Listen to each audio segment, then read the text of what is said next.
guys, good afternoon. Solo flight po tayo ngayon sa Boracay. Last time po nasolo natin yung Boracay. Yan.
Punta dito, huwag po kayong mamamatay para makabalik kayo dito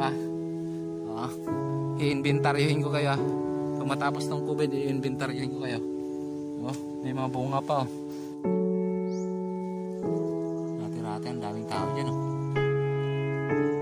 Dyan, nakiyatan dyan Kaya tapong na rin Ayun, wala talaga, isa. Makita niyo po yan, ang ganda putik na Para po siyang isla. Para po siyang may swimming pool na maliit. Maliit. May swimming pool na maliit. Wala po kasi akong sunglasses. Kaya Kung makita niyo po, sana kung ang ganda puting niya, no? Hindi ko pa siya makita sa ano eh.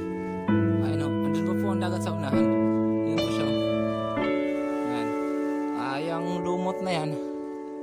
Oh, yan na yan. Ano po yan? Yan po ang nagpapaputi ng dagat. Ay, ng dagat, ng tubig. Ay, ng tubig. Nagpapaputi po ng buhangin. Ayan po siya. Yan po ang entrance niya. Yan, entrance. Entrance pa po. Oh, wow, ganda tingnan po, di ba?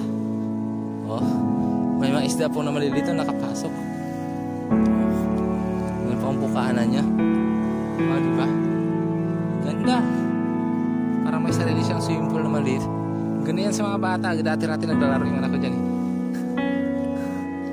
Sige lang, ganyan lang pa.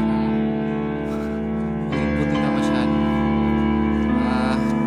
Kailangan ko pong gawin ito sa mukha ko kasi wala nga po akong sunglasses. Ayan po. Ayan. Kaya wala po akong sunglasses. Kailangan ko. Buti na nakabala pa ang helmet. Kasi po ang sakit sa mata. Ang sakit sa mata. Sulaw. Sulaw sa Bisaya. Ito na po mismo yung Digimol. Ang pinaka-sentro ng Boracay po. The center